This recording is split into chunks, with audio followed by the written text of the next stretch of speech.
bem? Vamos então continuar discutindo a disciplina de resistência dos materiais. Agora que a gente já viu nas aulas anteriores como solucionar o problema do equilíbrio, certo? Então eu vou estabelecer uma série de carregamentos ativos. Esses carregamentos ativos vão necessitar a inserção de apoios ou vínculos. Esses apoios ou vínculos eles vão devolver para o sistema e para a peça, consequentemente, forças, e essas forças são chamadas de reações de apoio, certo? Então, resumidamente, a peça não se movimenta em x, então eu tenho equilíbrio em x, somatória de forças de x igual a zero. A peça não se movimenta em y, portanto, somatória de forças em y igual a zero. E a peça, num sistema geral, não pode rotacionar, portanto, a somatória de momentos em qualquer ponto também precisa ser nula. Agora, o que a gente vai avaliar é o seguinte: todos esses sistema de carregamentos, os ativos e os reativos, eles vão começar a demandar do material um determinado comportamento. Esse comportamento que é demandado do material é chamado de esforço solicitante. Então, nas próximas aulas, nos próximos encontros, a gente vai começar a discutir esses esforços solicitantes. Neste primeiro bloco, eu vou apresentar para vocês a característica ou as características dos esforços normais ou dos esforços cortantes. Num próximo bloco, eu vou apresentar a característica da flexão, ou seja, do momento fletor, e da torção, por consequência, do momento torsor. E depois a gente começa a avaliar numericamente como é que eu obtenho esses modelos, tá bom? Pois bem, vamos seguir adiante. Então, veja, se a estrutura estiver em repouso, os esforços externos, ativos e reativos, estarão em equilíbrio. Então, a peça é uma condição sine qua non, ou seja, a peça necessita estar em equilíbrio para que a peça seja solicitada. Ou seja, se eu empurro alguma coisa de cima da mesa, essa coisa ela vai simplesmente se deslocar pela mesa até cair. Agora, se eu seguro esta peça na mesa e tento empurrar esta peça na mesa, esta peça ela vai começar a ser tensionada, legal? E são essas tensões que nós vamos começar a avaliar. Então, para a gente testar esforços que existem no material, é uma condição importante que a peça esteja em equilíbrio e, por isso, de forma pregressa, a gente gastou bastante tempo e energia para poder calcular as reações de apoio e deixar a peça em equilíbrio. Bom, e aí a peça vai ser manifestada por esforços internos solicitantes, ou seja, quando eu começo a tensionar um material, seja ele qual for, a estrutura ou o interior do material começa a se movimentar, começa a receber uma série de tensões, né? Uma série de esforços. E esses esforços que o material começa a receber são chamados de esforços internos solicitantes. Então, se uma estrutura está em equilíbrio e ela é solicitada por esforços externos ativos e reativos, ela vai reagir com esforços internos que vão responder essas tensões que o material começa a ser submetido. Bom, então eu tenho as cargas externas, que essencialmente são as ações permanentes, variáveis, ou seja, peso próprio, ação do vento, as pessoas, carregamentos e etc. são ações que vão solicitar da estrutura esforços internos. E aí eu tenho que perceber se a peça vai resistir a esses esforços internos, tá bom? Então, veja, eu tenho, por exemplo, aqui, genericamente, uma carga P, que vai começar a gerar uma série de tensões internas no material, e o material também vai devolver uma tensão intrínseca à sua própria resistência, para que internamente esse sistema também fique em equilíbrio, tá? Então, bom, as reações da estrutura, ou seja, as tensões, devem ser obrigatoriamente a resistência do material que compõe o pilar, por exemplo, né? Então, eu vou ter os esforços internos solicitantes, vão gerar tensões nos materiais. A pergunta é, se o material aguenta? Para o material aguentar, uma propriedade do material, que é a sua resistência, tem que ser maior do que a tensão solicitante. Se isso não acontecer, o material perde equilíbrio ou ele se rompe, ele entra em colapso, ele é esmagado, né? Então, se o material não aguenta os esforços internos solicitantes, a estrutura do material é destruída, entra em colapso. Portanto, a gente precisa conhecer as tensões solicitantes para comparar com as tensões resistentes de cada material, mantendo sempre também esse sistema em equilíbrio, ou seja, que as tensões existentes e as tensões solicitantes gerem um esquema que a resposta seja nula ou que as tensões existentes sejam maiores do que as tensões solicitantes, né? Garantindo, então, o equilíbrio das seções, das secções. Bom, como a peça pode ser submetida a diversos esforços internos solicitantes ao mesmo tempo, a gente vai subdividir esses esforços internos solicitantes. Legal? A divisão desses esforços internos solicitantes, na verdade, resulta em 4 possíveis esforços solicitantes. Primeiro esforço, força normal, gera tensões normais, ou seja, tração ou compressão. Força cortante é uma força tangencial. Enquanto a tensão normal ela é perpendicular à seção transversal da peça, portanto, normal à seção transversal da peça, a tensão tangencial ela tangencia a seção transversal da peça, ela corta a peça na sua seção transversal. O momento fletor também gera tensão normal. Então, o momento fletor é uma tendência de rotação que a peça dobra, certo? E quando a peça dobra, eu vou ter fibras tracionadas e fibras comprimidas. E aí eu tenho o momento torsor. O momento torsor é quando a peça gira em torno do eixo que contém o seu comprimento prioritariamente, né? Ela torce, ela rotaciona em torno do seu próprio eixo, né? Como se você estivesse espremendo a toalha, né? Então você roda a toalha em torno do seu próprio comprimento, isso é torção. Legal? Bom, então eu tenho esforços externos, que são as ações, que são esforços externos ativos, que eu tenho os reativos, que são os esforços externos reativos, que são as reações de apoio, que vão gerar internos solicitantes, esforços internos solicitantes. Força normal, força cortante, momento fletor e momento torsor. Eu vou perceber se o material internamente, né, certo? Aguenta estes esforços internos solicitantes. E esses esforços internos solicitantes dependem dos esforços internos, que são as cargas e as reações de apoio. Perfeito? Ótimo. Então, os esforços ativos são as cargas, que a gente já viu uma série de formas de decompor essas cargas, né? Então, eu tenho cargas triangulares, certo? Eu tenho cargas distribuídas uniformes. Eu posso ter uma carga distribuída uniforme com uma carga concentrada. Eu posso ter vários arranjos de carregamento diferentes, né? E aí, cada carregamento ele vai ser simplificado através do seu equivalente concentrado, coisa que a gente já viu para cargas triangulares, cargas trapezoidais, cargas retangulares, cargas inclinadas e etc. As cargas ativas a gente vai usar para determinar as reações de apoio. Então, aqui no caso em tela, né, eu tenho um apoio fixo, duas reações de apoio HA e VA, um apoio móvel, uma reação de apoio VB, e aí eu vou aplicar as equações de equilíbrio, somatória de forças em X, para achar os esforços horizontais, que são, ou que é, o HA, que é igual a zero.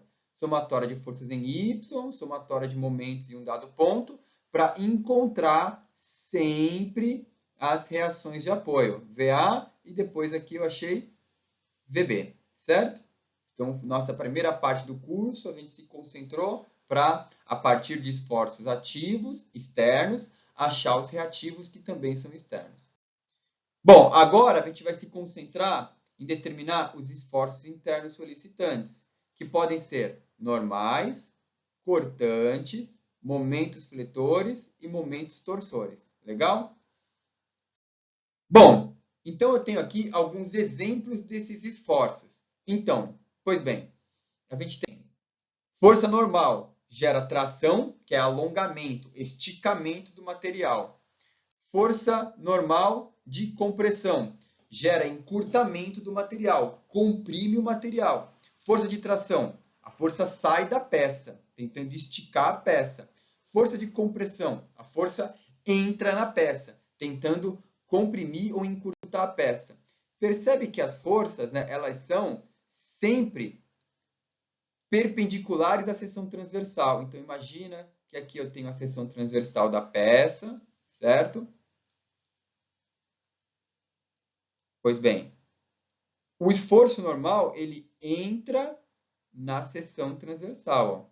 Ele entra na seção transversal. Tudo bem? Normal a seção transversal. Geralmente paralelo ao comprimento. Aí eu tenho força cortante, né, que é o cisalhamento. Cisalhamento é um esforço binário, né? Eu tenho uma tendência de corte. Então, eu tenho aqui uma barra, certo? Barrinha. Aí eu tenho uma força na barra. Esta força na barra, agora eu vou ampliar a seção transversal, né? Então, imagina que aqui eu tenho a seção transversal. Esta força amarela, ela tangencia a seção transversal, ó, tangencia a seção transversal. E vai causar o quê? Corte na peça. Então, quando essa força atuar, eu vou ter essa barrinha que eu desenhei aqui, que agora está ficando toda torta, né? Ela vai ser cortada exatamente nesse ponto o qual eu tenho a força amarela agindo, né? Então, eu cortei a barra. Legal? Cisalhei. Cortei, cisalhei. Pois bem, flexão, momento fletor.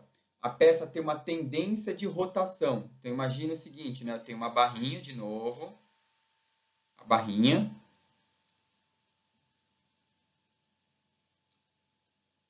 Certo? Isso aqui é a barrinha. Aí eu tenho alguns eixos, né? Então, eu tenho o eixo da altura, que é o eixo Y. O eixo do comprimento, que é o eixo X. E eu tenho esse eixo aqui, ó, que sai da peça, que é o eixo Z. Tá bom? A flexão, a peça dobra em torno desse eixo que sai do plano que contém a peça. Então, ela flexiona. Então, a barra que era horizontal, que era assim, vai ficar assim, dobradinha. Legal? Isso é flexão. Peça dobra, peça flat, flexiona. Legal? Bom, aí eu tenho torção. Torção é quando a peça rotaciona em torno do seu próprio eixo. É quando você torce a toalha. Você vai tirar a água da toalha, você torce a toalha. Então, eu tenho aqui uma barra.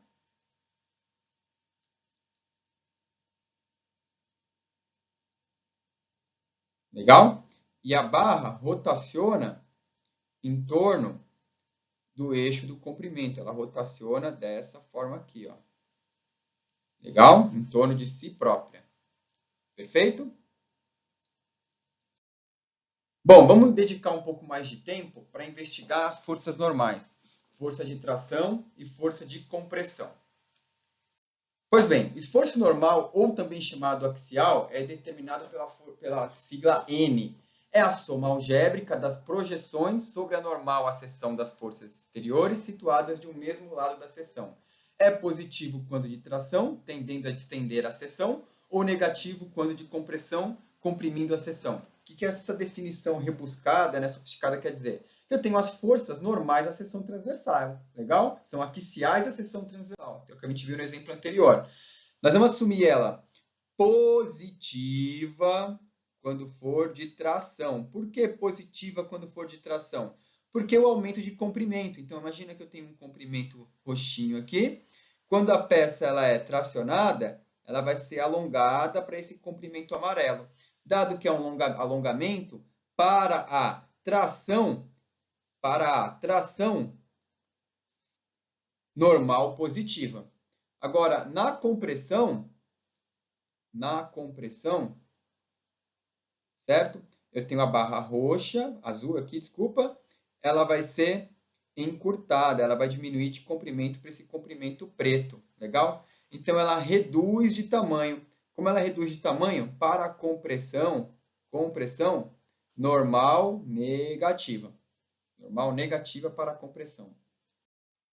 Bom, aqui é um esquema 3D representando compressão e tração. Percebe que eu tenho aqui a seção transversal, né? E o esforço ele é normal à seção transversal, né? Esforço normal à seção transversal. Normal à seção transversal. Então, ele faz, né? Se a gente colocar uma retinha aqui, ele faz um ângulo de 90 graus em relação à seção transversal da barra. Tudo bem? Bom, de tração, a peça estica, ou seja, a peça sofre uma tensão de tração. Então, imagina que eu tenho uma barra aqui, eu começo a ter forças que vão esticar a barra, forças de tração, a barra ela vai começar a se deformar, certo? Até eu ter uma redução de seção tão expressiva que a peça rompe por tração. Tudo bem? Bom, então eu tenho que é a peça sem deformação. 2, a peça começa a ser tracionada e deforma, isso é chamado de escoamento. E depois eu tenho a ruptura, colapso, peça parte. Pessoal, eu deixei disponível aí também, né, um vídeo. Eu não reproduzo o vídeo aqui na tela, porque a reprodução do vídeo da tela não fica bom. Mas eu espero que vocês reproduzam, que mostra como é que é analisado a tração, um ensaio de tração.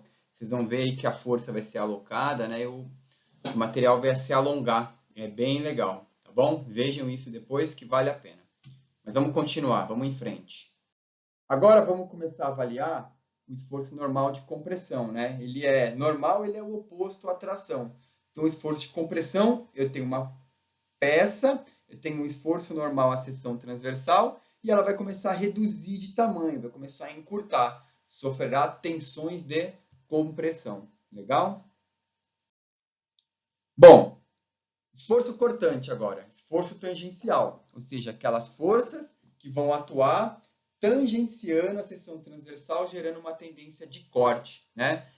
Esforço cortante é sempre um esforço binário, ou seja, tem que ter uma força, se a barra for horizontal, de baixo para cima e uma de cima para baixo, as duas na mesma intensidade, fazendo com que eu tenha um deslizamento, uma ruptura por corte. Legal? Bom, e aí a gente vai perceber que os sinais dependem um pouco da ótica que eu coloco ao sistema. Então, força tangencial, olha, ela tangencia a seção transversal, legal? Ela atua tangenciando a seção transversal. Percebe que eu tenho esforço binário, né? Então, eu vou começar a deslizar um lado para cima, deslizar um lado para baixo, até o momento que eu tenha uma ruptura aqui, legal, da peça. Bom, como é que eu analiso o sinal? Se eu estou olhando ou analisando entrando pela esquerda, ou seja, da esquerda para a direita, eu vou ter para baixo negativo, ou seja, as forças que atuam para baixo, né? As forças que atuam para baixo, gerando uma cortante negativa, né? Ó, forças que atuam para baixo geram cortante negativa. Forças que atuam para cima geram cortantes positivas. Ou a gente pode analisar pela rotação, né? Então, o ponto de referência vai ser esse ponto aqui que eu estou marcando, né? Com relação a esse ponto, percebe que RV faz com que a peça gire no sentido horário. Horário é positivo. Por outro lado, eu tenho essa carga distribuída faz com que a peça rotacione em relação ao meu ponto de referência do corte no sentido anti-horário. Portanto, negativo. Legal? Aqui eu fiz analisando pelo outro lado, né? Então, se eu olho pelo esse outro lado, ó, RV é para cima, mas para cima ele está gerando uma rotação anti-horária, negativo. Ó, RV, negativo. Por outro lado, o Q está gerando uma rotação horária. Horário é positivo. Tá bom? Pois bem. Então, cisalhamento é um esforço que tende a cortar a peça segmentando-a. Ela sofre tensão cisalhante ou de cisalhamento. Então, eu tenho um esforço binário, F1 e F2, e uma seção T que vai ser cortada. E aí eu posso ter vários pontos de aplicação de força gerando este corte, essa tendência de corte. Então, eu tenho uma guilhotina gerando força cisalhante e separo a peça em duas partes. Aqui em vista lateral, né? Então eu tenho duas forças, atuam na seção transversal. Se elas atuam aqui no infinitésimo do mesmo ponto, tem uma cortante, um cisalhamento puro, reto aqui, bonitinho. Legal? Legal? Você tem uma distância entre as cargas, o soalhamento ele pode ser inclinadinho. Também deixei aí o link, pessoal, de um vídeo para vocês analisarem o comportamento da cortante. É um vídeo em inglês, é um vídeo um pouquinho mais longo, mas vale a pena porque é bem detalhado, os vários planos de corte, como é que o cisalhamento atua. Sugiro que vocês vejam, tá bom? Mas vamos seguir adiante. Bom, pessoal, eu acho que deu para entender, né, no vídeo. Eu parei, mas depois vocês assistem ele com mais calma. Eu acho que é isso, tá bom? Espero que tenha sido útil. Na próxima aula eu vou falar sobre momento torsor e momento fletor, tá certo? Tudo de bom, espero que vocês tenham aproveitado. Depois me deem o feedback do que vocês acharam da aula.